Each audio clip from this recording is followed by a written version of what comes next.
Muy buenas tardes. A nombre del doctor Raúl Contreras Bustamante, director de la Facultad de Derecho, y del doctor Tito Armando Granados Carreón, jefe de nuestra división de Universidad Abierta, les damos la bienvenida a la presente conferencia que se titula El Outsourcing, la cual será impartida por la maestra Sandra Cornejo Zabaleta.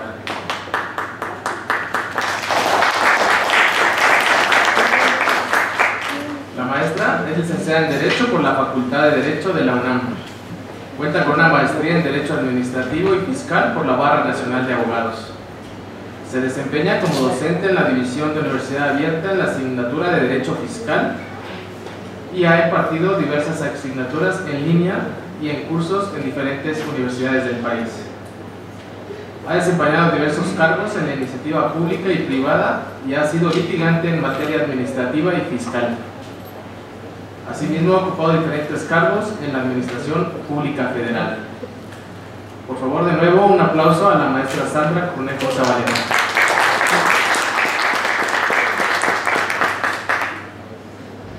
Buenas tardes a todos, pues bienvenidos.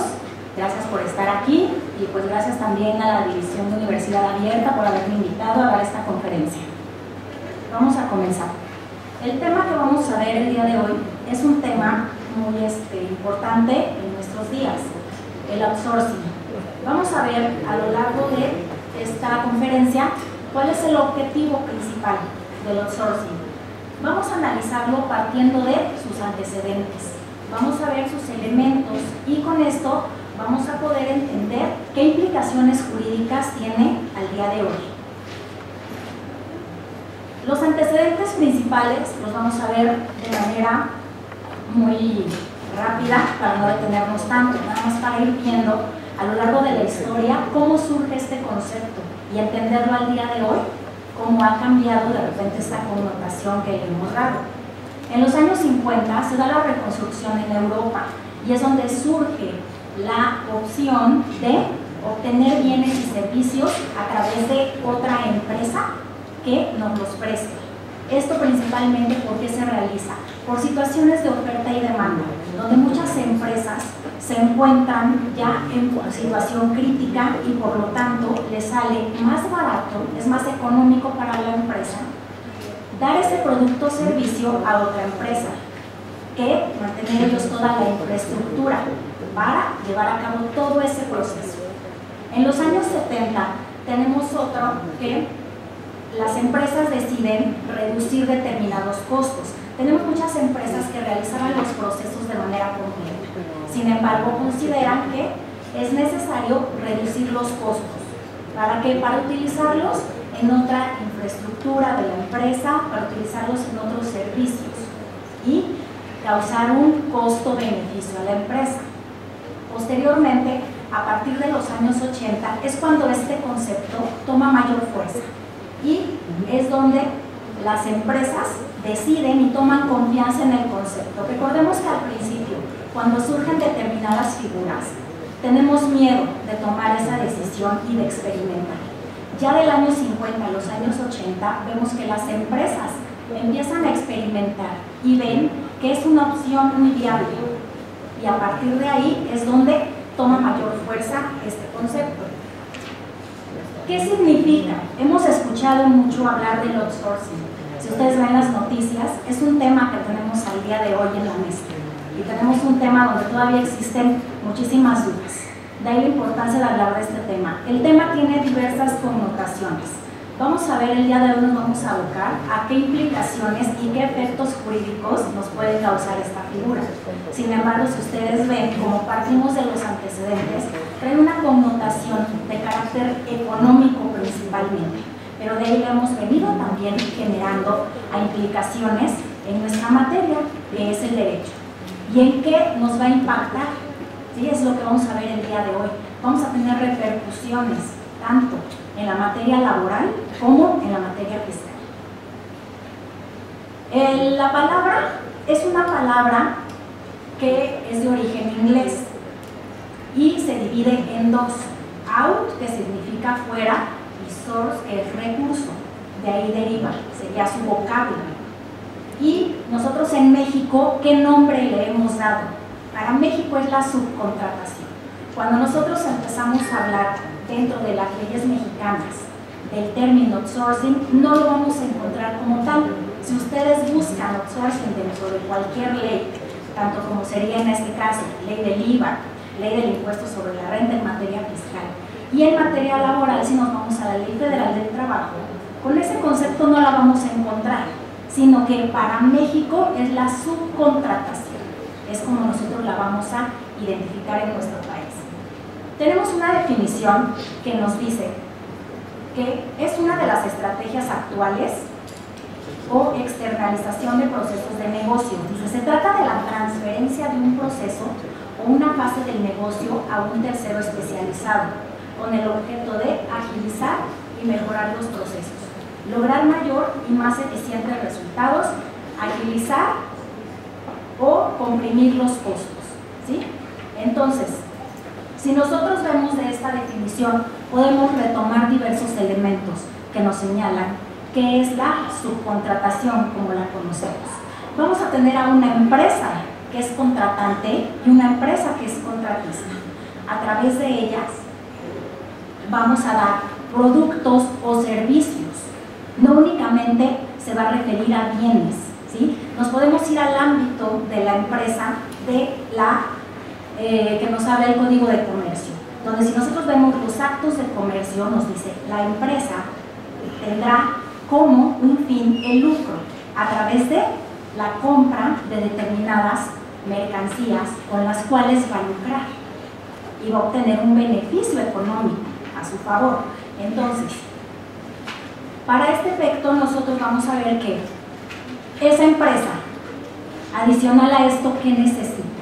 Necesita también servicios, no solamente la compra de productos que voy a encargar a la otra empresa que realice, sino también puede ser servicios.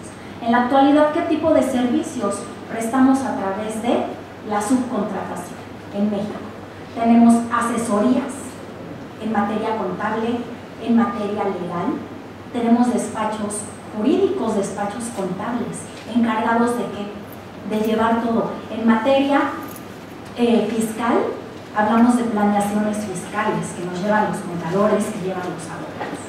A todo esto, toda esta consultoría puede entrar dentro de este concepto y adicional a ellos son bienes. Entonces, partimos que de este concepto puede ser por una parte bienes, es decir, comprar la mercancía. Ejemplo, ¿a quién compramos la mercancía? Cuando ustedes compran un producto, vemos que casi todos los productos dicen hecho en China, ¿sí? Pero viene reetiquetado ¿por quién? Por la marca estadounidense, por la marca española. Pero si nosotros nos vamos al origen, ¿quién hizo la manufactura de ese bien? Lo realizó China, ¿sí? Pero al final, ¿quién lo está vendiendo? ¿Quién es la empresa, en este caso, que contrata? ¿Qué características vamos a encontrar nosotros para identificar que nos encontramos en presencia de la subcontratación? La subordinación. ¿En qué consiste la subordinación? Vamos a tener que exista la empresa, que es la empresa contratante, y tenemos la empresa contratista, como nos lo define la Ley Federal del Trabajo, que ahorita vamos a ver ese concepto. Y ahí nos hablan primero de subordinación. ¿Por qué es importante la subordinación? Porque voy a tener trabajadores y vamos por eso a empezar ahorita con este tema. Esos trabajadores, ¿de quién dependen? ¿De qué empresa dependen? ¿De qué empresa generan utilidades? ¿Sí? Por eso es un elemento muy importante. Hay que definir jurídicamente primero ese tipo de elementos. Ahorita nos vamos a detener mucho en eso, porque ahorita lo vamos a ver más adelante. La autonomía.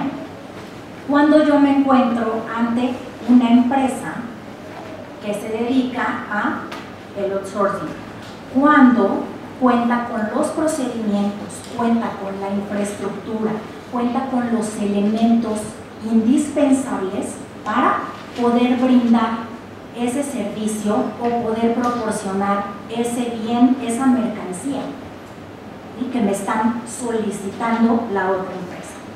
Hablamos de un contrato de prestación de servicios.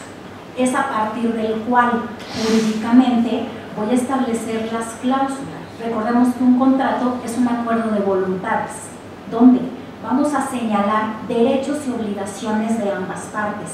Recuerden ustedes que tenemos dos empresas.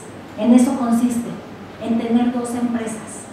Eso es el outsourcing. La empresa que me va a prestar el servicio y la empresa que va a recibir el servicio. Entonces, todas esas obligaciones y alcances, ¿dónde lo debemos tener delimitado? En un contrato.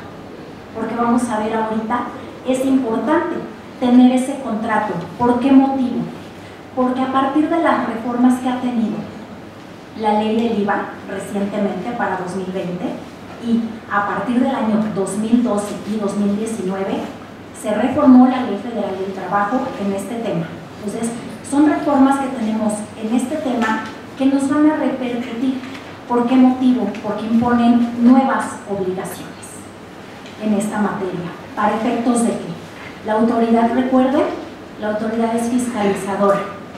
Entonces, es necesario tener una regulación detallada, que es lo que se ha tratado de hacer al día de hoy. El servicio de manera personal o directo.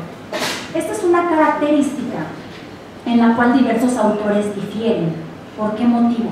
Porque el servicio me lo puede prestar de manera directa la empresa.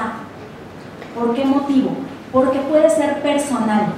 Tenemos muchos casos en la práctica donde el personal que está adscrito a esta empresa de subcontratación se presenta físicamente en la empresa contratante. ¿Sí? ¿Y qué es la situación ahí que sucede? Puede ser que me preste ese servicio de manera directa, es decir, sus empleados del outsourcing van a venir a la empresa que yo estoy contratando. Yo soy la empresa que contrato y los necesito aquí físicamente para que me desarrollen determinado proyecto. Y allí es donde empezamos a caer con determinados problemas jurídicos. Entonces, los trabajadores, ¿de quién dependen? ¿De cuál de las dos empresas dependen laboralmente? Si estoy acreditando de cierta manera la subordinación, ¿en cuál empresa? ¿Cuál me da las instrucciones? ¿Quién es mi patrón? ¿Sí? Y son cuestiones con las cuales nos empiezan a generar muchos problemas jurídicos. ¿Para efecto de qué? De protección del trabajador, porque pudiera ser que las dos empresas, que es lo que sucede en ocasiones en la realidad, se quieran deslindar del trabajador. ¿Y qué sucede entonces con los derechos laborales de ese trabajador? ¿Dónde queda? Entonces, puede ser en caso de manera indirecta. ¿Cómo me lo va a prestar? Únicamente como una asesoría que me van a brindar, nada más. Es decir, toda la infraestructura va a estar con la empresa, que es como debe ser. ¿Sí? No se necesita que los trabajadores acudan a la empresa contratante, sino que deben estar con la empresa contratista, que es la que se dedica a la subcontratación. ¿Okay? ¿Qué ventajas tenemos con esta figura?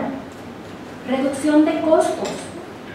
¿Por qué motivo se me reducen los costos? Porque no necesito como empresa de una infraestructura para que pueda yo desempeñar eso. Ejemplo, si ustedes recuerdan, la Coca-Cola vende el líquido, sin embargo, tiene empresa, que es una filial, que produce en este caso el desechable, donde vamos a vertir ese líquido.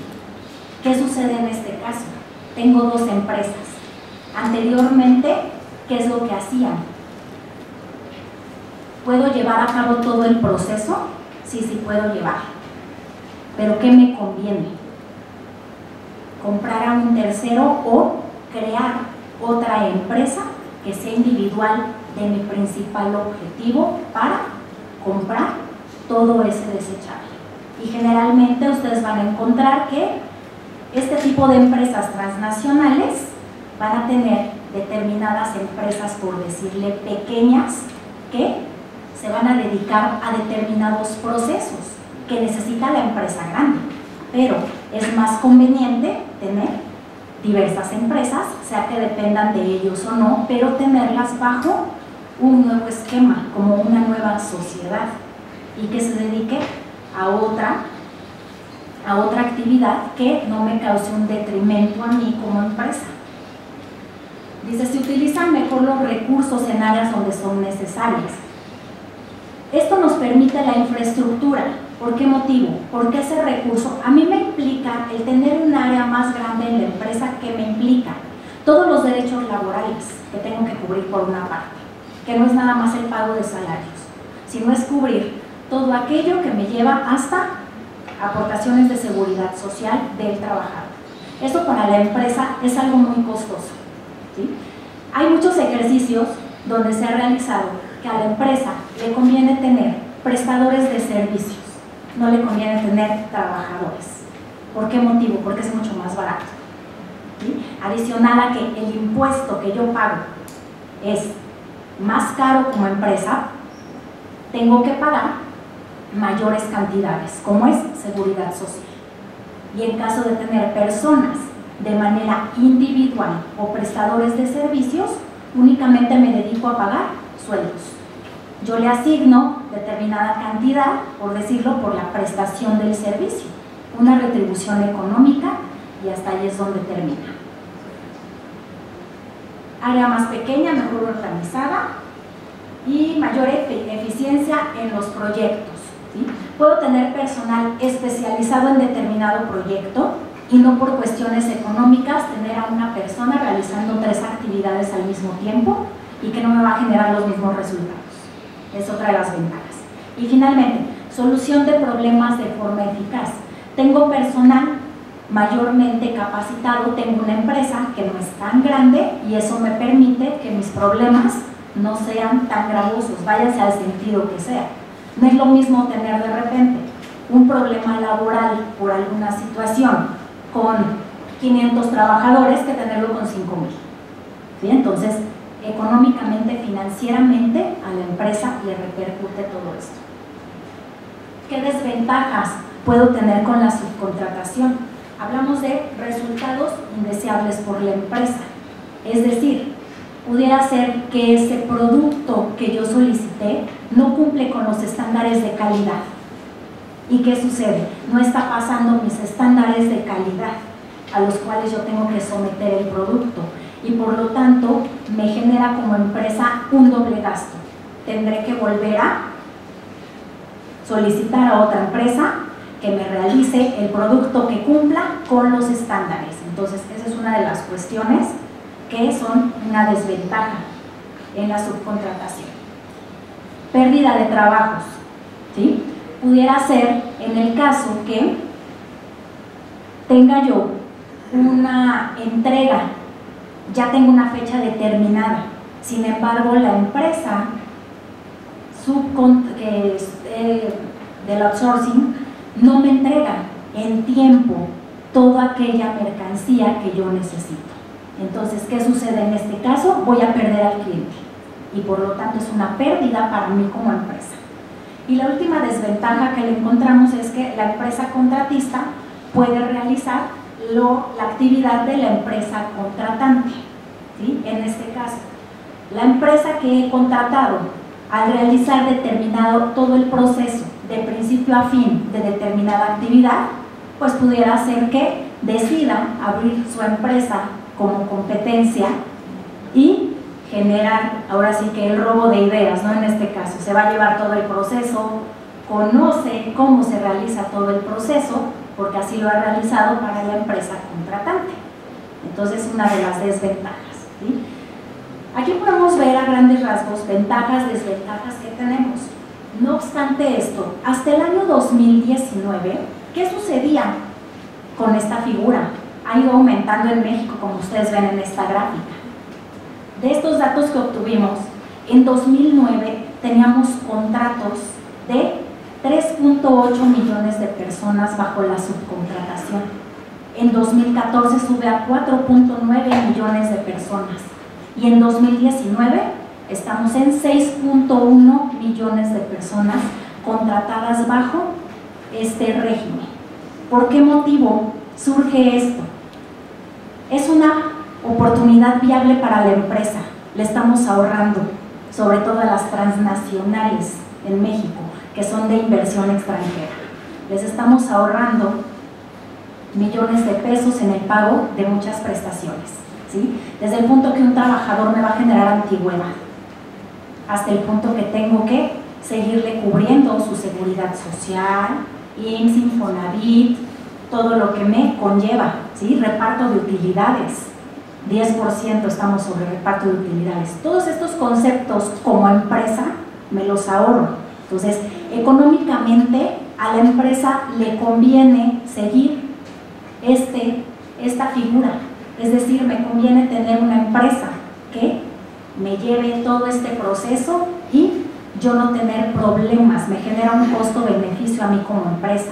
Únicamente me dedico a contratar el servicio y pagar lo que me cuesta ese servicio, que es una cantidad mínima frente a tener trabajadores adscritos directamente en la empresa. Por ese motivo se incrementa. ¿Cuál es otra de las razones por las cuales se incrementa? Que se detecta que en la mayoría de las empresas que se dedican a la subcontratación no pagan a los trabajadores seguridad social ni demás prestaciones. Es decir, te contrato bajo un contrato de prestación de servicios llamado honorarios para efectos jurídicos, donde tú vas a prestarme el trabajo, pero yo no te voy a generar ningún documento. Vas a firmar un contrato, pero no vamos a generar ningún documento legal que lo avale. ¿Por qué motivo? Pues porque me meto en problemas jurídicos. Si Hacienda se da cuenta, me va a cobrar todo aquel impuesto que debo, ¿sí? Todo el ISR que debo, todo el IVA que debo de esa prestación. Y, por otra parte, me ahorro prestaciones de seguridad social, IMSS, Infonavit. Es una práctica, les comento, que no solamente se ha dado en la iniciativa privada, también se ha dado a nivel gubernamental. Muchas instituciones a través de los años han utilizado esto. Por eso de repente vemos firmas de despachos jurídicos, de despachos contables, que se dedican a trabajar al gobierno a través de esta figura, donde van a prestar determinados servicios. Porque resulta más económico contratar un servicio que tener trabajadores y al fin del día generar problemas laborales en algunos casos para la empresa. ¿Qué implicaciones jurídicas vamos nosotros a tener con esta figura de la subcontratación? El artículo 15A ha sido reformado a partir de 2012 y en 2019 se ha hecho una nueva reforma en materia laboral respecto a este tema. Básicamente en 2012 es la principal reforma que viene aquí, pero a partir de 2019 se han aterrizado determinados conceptos que no teníamos muy claros, sobre todo porque las autoridades, en este caso los órganos que emiten legislación, se han percatado de estos problemas que hemos comentado y que se vulneran los derechos laborales. Entonces vemos que el artículo 15A ya nos contempla la subcontratación, nos dice por medio del cual un patrón denominado contratista va a ejecutar obras o presta servicios con sus trabajadores bajo su dependencia. Entonces, estamos viendo que tenemos dos figuras. Vamos a tener el contratista que ejecuta obras o presta servicios con sus trabajadores bajo su dependencia a favor del contratante, que es la empresa que me va a contratar ese servicio, persona física o moral. ¿Sí? Esta es una nueva situación que tenemos también dentro de la ley, donde ya nos define qué es la subcontratación. Antes de 2012 no teníamos bien definida esta figura. Aquí la ley ya nos da una definición, donde nos señala que este va a fijar tareas al contratista y lo va a supervisar en el desarrollo de servicios o en la ejecución de obras contratadas. Aquí viene lo peligroso, podríamos decir, a partir de que surge esta nueva ley. ¿Por qué motivo? ¿Quién va a supervisar que ejecuten la obra? Nos dice aquí, la empresa contratante va a revisar a la contratista que esté cumpliendo con aquel objeto que le fue encomendado, es decir, que esté cumpliendo con todas aquellas actividades. ¿Dónde las tenemos establecidas esas actividades? En el contrato que vamos a firmar. ¿Por qué es importante? Porque anteriormente no teníamos ningún contrato, no teníamos ningún acto jurídico que acreditara que había una subcontratación de servicios, y por lo tanto eso nos podía generar muchos problemas, tanto en el ámbito laboral como en el ámbito fiscal. ¿Por qué? Porque había un problema para acreditar. Decimos, ¿de quién son los trabajadores? ¿A quién van a pertenecer? ¿De quién es la obligación patronal? ¿Y de quién es la obligación de pagar? Los impuestos también, que es la parte fiscal. Entonces, a partir de esta definición que nos da la Ley Federal del Trabajo de 2012, tenemos bien determinado que debe existir un contrato y debe existir, por una parte, una supervisión.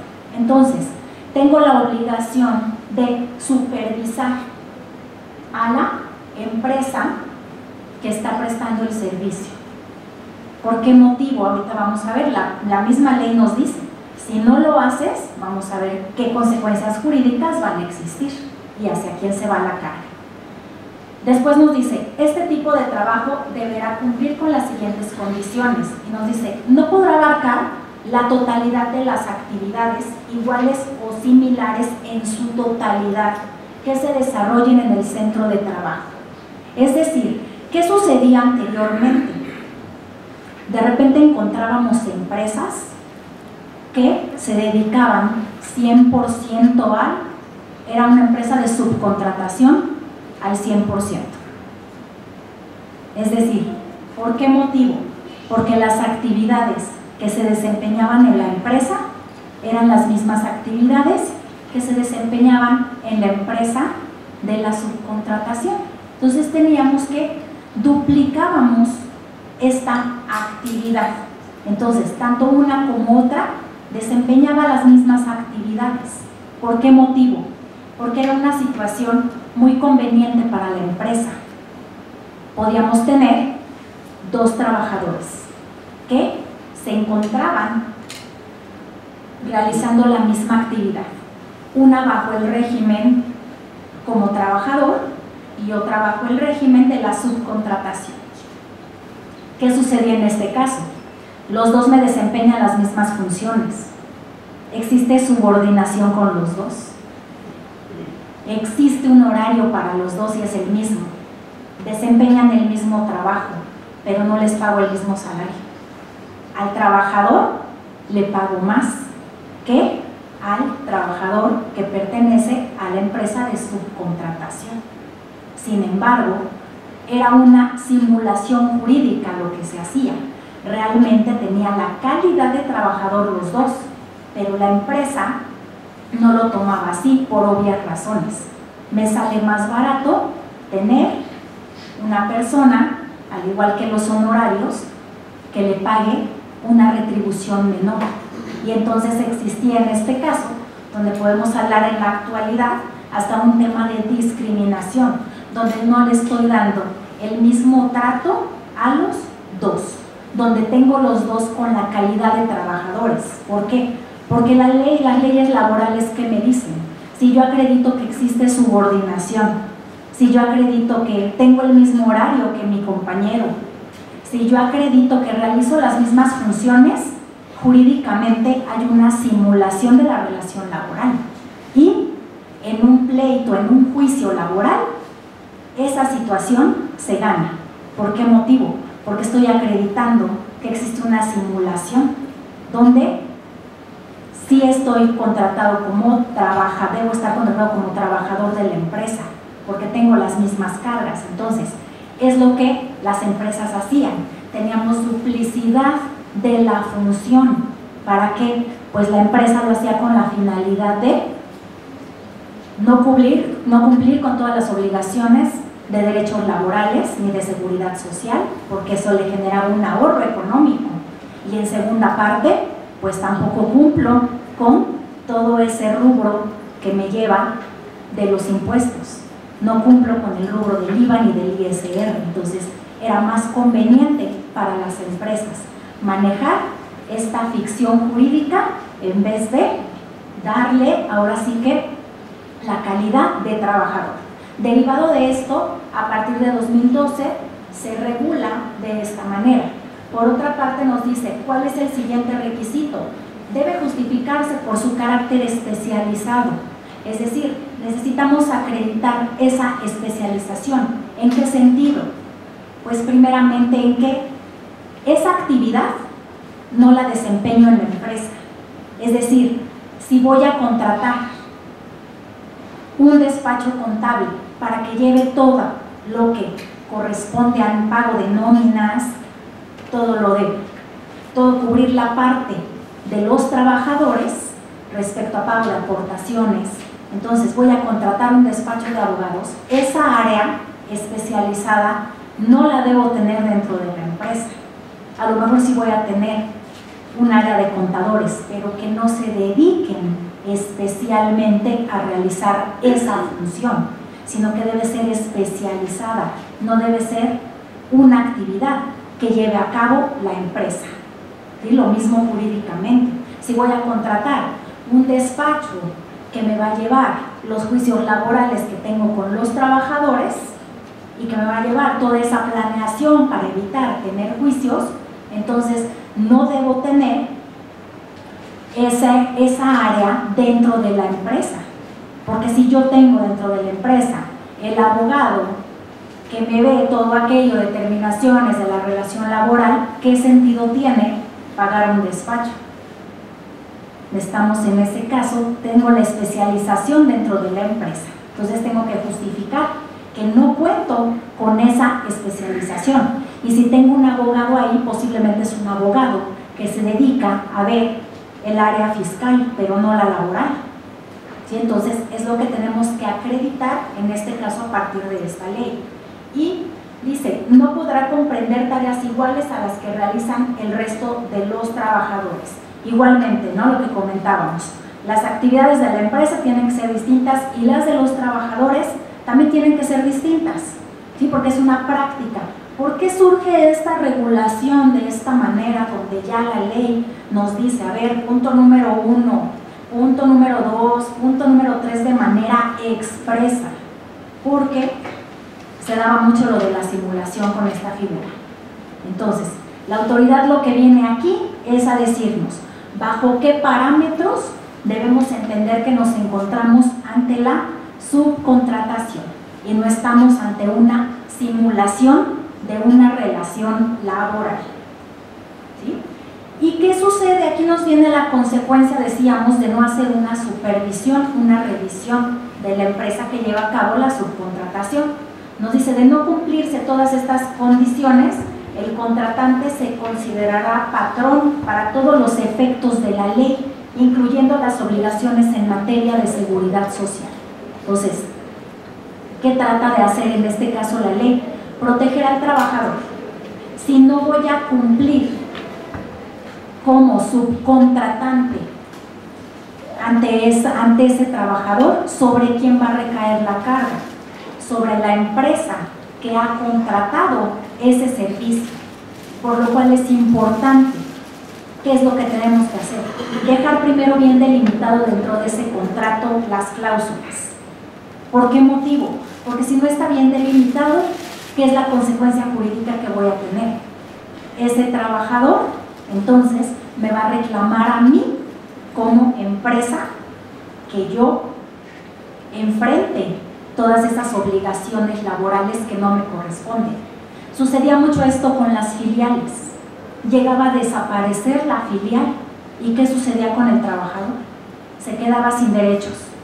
El trabajador, al desaparecer la filial, sus derechos laborales ahí terminaban. Entonces, existía una vulneración de estos derechos hacia el trabajador. Entonces, derivado de toda esta carga que tenemos, vamos a ver que los trabajadores, dice, pertenecen a la empresa contratista, perciben salario y demás prestaciones laborales. ¿Quién las tiene que pagar? Obviamente, quien las tiene que pagar es la empresa que lleva a cabo la subcontratación, la empresa del outsourcing. ¿Por qué? Porque ese es mi patrón y así debe estar delimitado. Solamente en caso, vemos, de incumplimiento, como nos señala la propia ley, es cuando nos vamos a ir nosotros a la otra empresa. ¿Por qué? ¿Por qué motivo? Porque el trabajador no debe perder sus derechos. Esa es la parte importante en este caso, que es lo que sucedía anteriormente. Entonces, esta figura lo que trata de hacer actualmente es regular todos estos derechos laborales y por tanto el patrón se haga responsable de este trabajador. Dice, ¿existe doble subordinación del trabajo? No existe doble subordinación. Mi subordinación únicamente ¿con quién la voy a entender? Con la empresa que que lleva a cabo la subcontratación, la empresa de outsourcing. ¿Por qué? Porque ese es mi patrón y es del único que puedo recibir instrucciones. No pudiera ser como antes se hacía en la práctica de, a ver, outsourcing, préstame los trabajadores, aquí van a estar en la empresa principal porque necesito que lleven a cabo determinadas actividades. ¿Por qué motivo? Porque entonces empezamos a caer en la confusión jurídica. ¿Ante quién? Recuerden que cuando hablamos de la subordinación es un elemento indispensable para acreditar la relación de trabajo. Entonces, no puedo tener como trabajador subordinación para las dos empresas. Mi subordinación únicamente tiene que ir dirigida hacia la empresa subcontratante. Y nos dice, el trabajador del outsourcing participa de las utilidades de la empresa. Este es un tema también que se ha discutido mucho, donde ya la nueva Ley Federal del Trabajo ya nos establece todo este tipo de dudas que no teníamos previstas. ¿Qué sucedía anteriormente? Al trabajador le corresponde aproximadamente el 10% por utilidades de la ganancia que genere la empresa, ¿sí? Esto es adicional a todas aquellas prestaciones y derechos laborales que tiene. Entonces, ¿qué sucede? El trabajador de outsourcing, anteriormente, la empresa lo que decía era, no puede participar de las utilidades de la empresa principal, que es la que encarga a la otra empresa de subcontratación, sino que este trabajador, donde va a recibir el reparto de utilidades, únicamente será en la empresa subcontratante, porque en la otra empresa, que es la empresa que contrata los servicios, no pertenece directamente con ellos. Entonces, ¿quién es quien tendrá que pagar todo este reparto de utilidades? Únicamente va a ser sobre esta empresa. Esa ha sido una situación que había generado mucha duda respecto al trabajador, porque obviamente el trabajador quería participar de la ganancia, pero de la empresa principal. Obviamente es mucho más alta que la empresa que se dedica a la subcontratación. No obstante que estén desarrollando un proceso que al final del día contribuye a la ganancia de esa empresa principal, pues también vemos que, de acuerdo a relación laboral, él no pertenece a ese ámbito. El otro aspecto que tenemos es el aspecto en materia fiscal. Esta reforma fiscal surge a partir de, aquí dice, 2019, 9 de diciembre de 2019, donde el artículo 1 nos dice, están obligados a efectuar la retención del impuesto que se les traslade los contribuyentes que se ubiquen en alguno de los siguientes supuestos. Y entonces nos habla de personas morales o físicas con actividades empresariales que reciban servicios a través de los cuales se pongan a disposición del contratante o de una parte relacionada. Personal que desempeñe funciones en las instalaciones del contratante o de una parte relacionada de este, e incluso fuera de estas, estén o no bajo la dirección, supervisión, coordinación o dependencia del contratante, independientemente de la denominación que se les dé en la obligación contractual. Recuerden que tenemos como base el contrato. En este caso, la retención se hará por el 6% del valor de la contraprestación efectivamente pagada. ¿Sí? Entonces, a partir de esta reforma, vamos a ver que esta retención del impuesto, ¿quién la va a realizar? La empresa que está solicitando ese servicio a la empresa que lleva a cabo el outsourcing. Es una retenedora, es decir, la ubicamos dentro del artículo 26 del Código Fiscal de la Federación, donde nos habla de los obligados solidarios. Entonces, ya es una retenedora. ¿Qué sucede con los retenedores? Es un tema muy delicado en materia fiscal, porque si el retenedor no lleva a cabo esa actividad que le ha sido encomendada, que está prevista en una ley, ¿qué sucede con él? Responde al 100% por esa obligación. Entonces, es muy importante, a partir del año 2020 vamos a llevar a cabo las retenciones del 6% y las tenemos que enterar.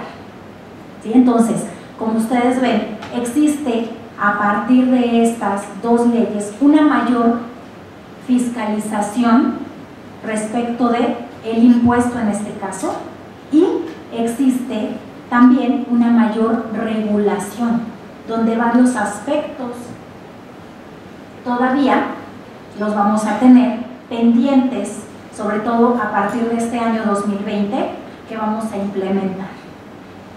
La defraudación fiscal, ese es el problema que nos lleva al outsourcing.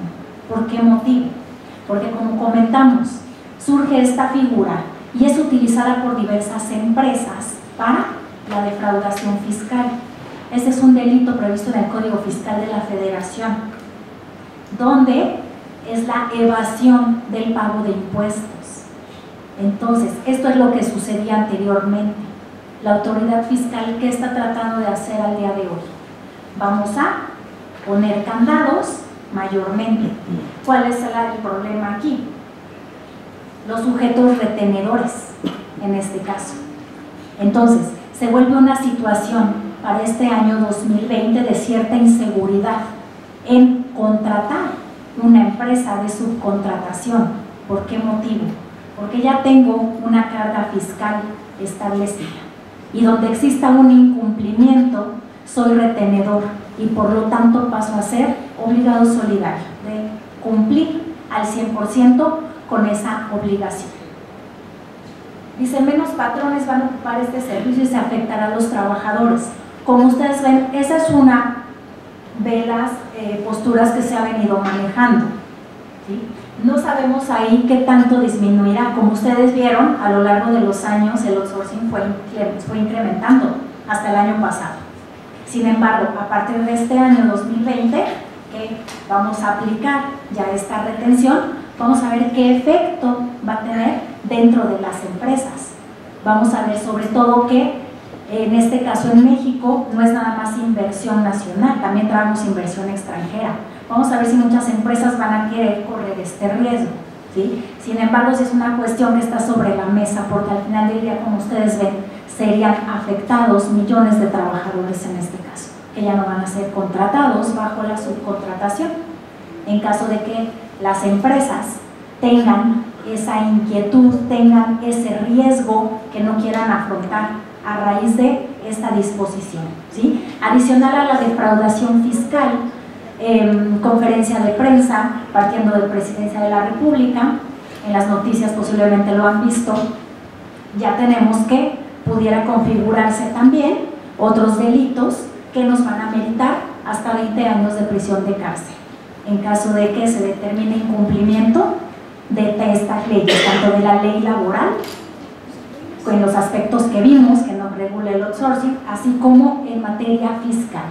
¿Sí? Entonces, estos son los riesgos que tendremos que ver, quedan todavía sobre la mesa, es un tema que no ha terminado, existen muchas dudas al respecto todavía, algunos ya nos han ido aclarando a partir de que surgió esta figura, pero todavía hay otros que van a quedar pendientes y tenemos como, vamos a empezar a experimentar en este año 2020 para ver cómo se va a ir desarrollando y qué efectos va a tener, porque vamos a estar sujetos a revisiones por parte de las autoridades. Ya existen convenios entre el SAT para que se lleven a cabo todas estas actividades. En materia de seguridad social, ¿qué repercusiones vamos a tener en seguridad social? Ya tenemos bien delimitado que se tendrán que pagar todas aquellas aportaciones, ahí no hay vuelta atrás, se cubren derechos laborales y el outsourcing tendrá que contratar a todo su personal con prestaciones de seguridad social, porque si no, derivado de una revisión, de una auditoría que se realice, pueden salir todos estos elementos, ¿sí? O por alguna determinada cuestión. Simplemente un riesgo de trabajo que sufra el trabajador dentro de su centro de labores, ¿a qué nos puede llevar? A que en ese momento se percaten que el trabajador no tiene seguridad social y por tanto es un tema que puede ir llevado ante las autoridades. Problemática económica y laboral de la empresa nos puede generar estas nuevas obligaciones, ¿sí? ¿Por qué motivo una problemática económica? Porque en el caso de que el riesgo, considere la empresa que el riesgo es muy amplio, ¿qué va a suceder? Va a preferir llevar a cabo el proceso, pero eso nos puede llevar a que no pueda soportar la carga económica de la empresa de llevar todo el proceso y entonces puede darse una quiebra de la empresa y puede llegar hasta desaparecer. Son una de las cuestiones de análisis que todavía tenemos, que todavía no podemos darle respuesta hasta ver cómo va a funcionar este tema. Y bueno, la simulación de la relación laboral, que es lo que comentábamos. Ya no va a ser posible que exista esta simulación de relaciones laborales, porque como tal me voy a encontrar debidamente ya fiscalizado en todos los ámbitos. ¿A qué conclusiones llegamos? Los temas ya están sobre la mesa, las leyes ya están señalando qué es lo que se tiene que hacer al día de hoy para que puedan llevarse a cabo la subcontratación de acuerdo a lo que la ley establece. Protección de derechos laborales por una parte y por otra, el pago de impuestos por parte de la empresa, que es lo que pretende estas dos reformas que hemos tenido, tanto en materia laboral como en materia fiscal. Entonces, ya están, se habla, algunos autores, algunas personas hablan de hacer una regulación adicional a lo que yo aparece, ¿sí? En mi particular punto de vista, yo no considero que sea necesario seguir reformando las leyes. La información ya la tenemos ahí, ¿qué es lo que nos conlleva? Que se aplique. Es decir, la ley ya está.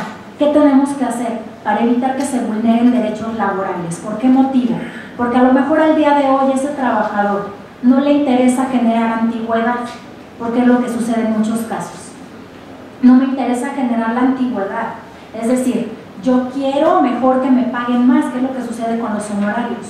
Muchas personas prefieren recibir un pago por honorarios que estar asalariado dentro de la empresa y ser un trabajador, porque dice, yo porque voy a dar una cuota al sindicato que a mí no me interesa, voy a pagar aproximadamente el 30% de impuestos sobre la renta, voy a pagar etc, ¿no? Voy a pagar mi seguridad social y yo nunca voy al IMSS, yo nunca voy al ISSSTE para gobierno, no es lo mismo. Entonces ese trabajo dice, mejor dame ese dinero. O sea, si yo soy un prestador de servicios, me genera una ganancia mayor, voy a tener mayor ingreso porque no me vas a hacer las deducciones y partiendo del mismo salario, de la misma retribución económica, el resultado es distinto si estoy por honorarios que si estoy asalariado.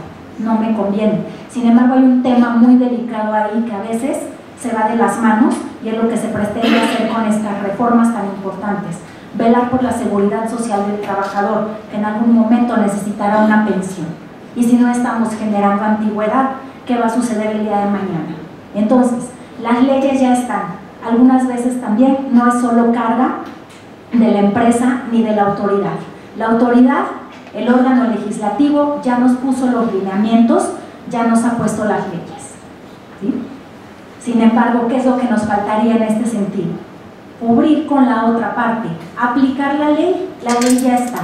Y para eso, ¿qué tienen que hacer las autoridades? Hacer una revisión de que no se están vulnerando derechos laborales por una parte, por parte de la empresa. Porque a pesar de que el trabajador pudiera estar de acuerdo en que el día de hoy reciba una retribución menor al ser honorarios, una retribución mayor al ser honorarios, que recibir una menor al ser trabajador, se le están vulnerando sus derechos de seguridad social, porque nos encontramos ante el imprevisto de un accidente, un riesgo de trabajo. ¿Qué va a pasar con ese trabajador? Y para efectos fiscales también es otro tema, que las empresas tienen que pagar respecto a esa subcontratación que se está generando. Y lo único que tenemos que hacer es aplicar lo que ya tenemos. No debe existir, se considera en esta conferencia que no debe existir una sobre lo que ya tenemos debidamente regulado, ¿sí? Posiblemente ahorita lo que sí debe existir es esperar el pronunciamiento de la Corte respecto a los asuntos cuando empiecen a surgir a partir de ahorita 2020, porque nos habla también de todos aquellos dentro de la reforma que se da en 2019 en la ley del IVA, nos habla de todas aquellas actividades, no nos hace una identificación nada más que nos encontremos con la subrogación únicamente, con la subcontratación, ¿sí? Entonces vamos a ver cómo va a impactar también ese efecto, que ese es otro tema ya muy amplio, donde vemos que la subcontratación sí la tenemos ya de plano ahí a partir del impuesto del 6% que deberá ser retenido, pero nos habla de actividades en general, donde vemos que no sabemos ahí cuáles van a ser los alcances. Si va a llegar la auditoría a la empresa y va a determinar que por estas actividades adicionales pues debes de cumplir, ¿no? También, y a lo mejor va a llegar un desconocimiento del alcance de la ley. Ahí sí es donde necesitamos a la Suprema Corte su manifestación para saber, en este caso, la empresa, también saber a todos aquellos que en algunas ocasiones trabajamos para la empresa, dando asesorías jurídicas, otros dando asesorías contables, saber hacia dónde debemos guiar a la empresa para determinar si esa actividad que está desempeñando entra dentro del supuesto del 6% de la ley del IVA. Bueno, pues dejamos los temas de análisis hasta aquí y por mi parte sería todo. Les agradezco su participación a esta conferencia. Muchas gracias.